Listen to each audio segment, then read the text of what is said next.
help and documentation.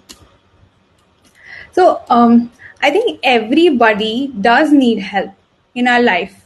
At some point of time, we are dealing with a new thing. We generally need help to overcome or learn something.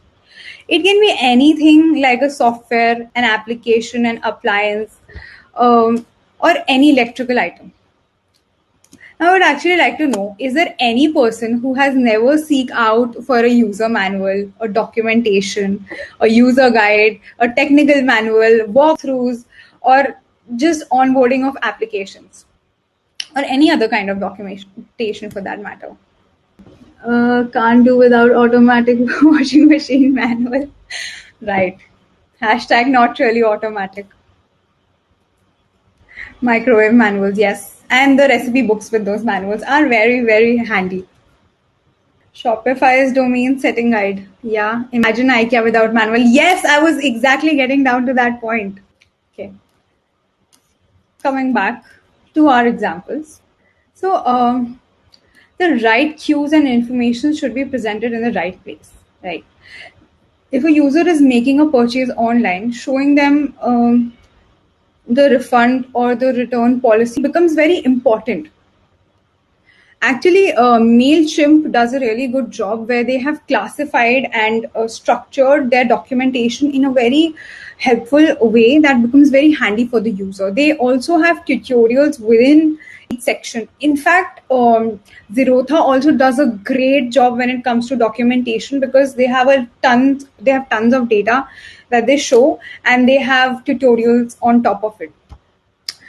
Even sections like FAQs are a part of the documentation because after all they are documenting some amount of information that is not a part of your general flow.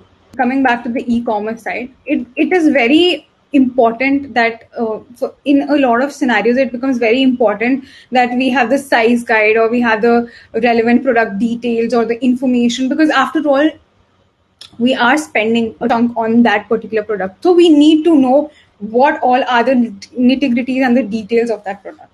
That is where documentation helps.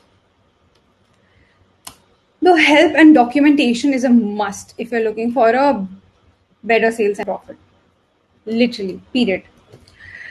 Help and documentation can be in various forms like I discussed, in terms of onboarding pages, in terms of walkthroughs, tooltips, popovers, videos, chatbots, FAQ sections, all those are, yes, considered under documentation.